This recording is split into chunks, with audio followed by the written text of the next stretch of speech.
We're going to talk about blending your own bath salts. So this is very easy to do, and I'm going to show you the best, easiest way you can do it at home. Actually, the Epsom salts by themselves are extremely therapeutic, and it will say on the box or the packaging how much to use of the Epsom salts. But in this case, I'm just going to free pour it. So what you want to do first is you open your container, keep it nice and tight with your hand, and give it a good shake.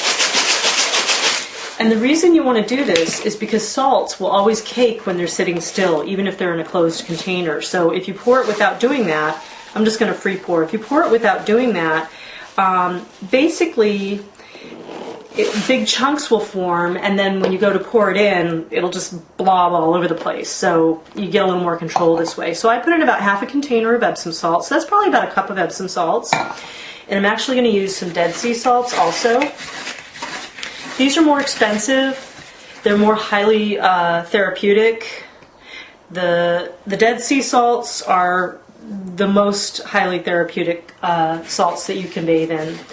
And then Epsom salts are the next most therapeutic salts you can bathe in.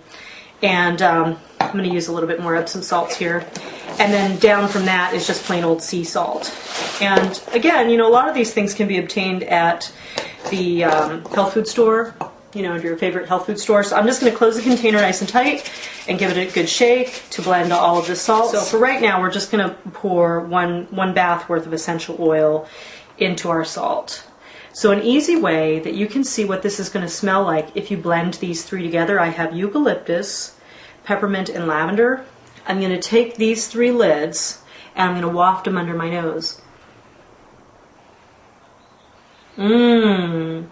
That smells really nice together. So you're going to get a dropper if you have a container that doesn't have a pour, and I'm going to measure about 10 drops from this. Then the lavender has its own little special dropper, so I'm going to add about 5 drops of that. And then again, I'm going to just add a third one, which is my peppermint oil. And I'm going to add about 5 drops of the peppermint oil.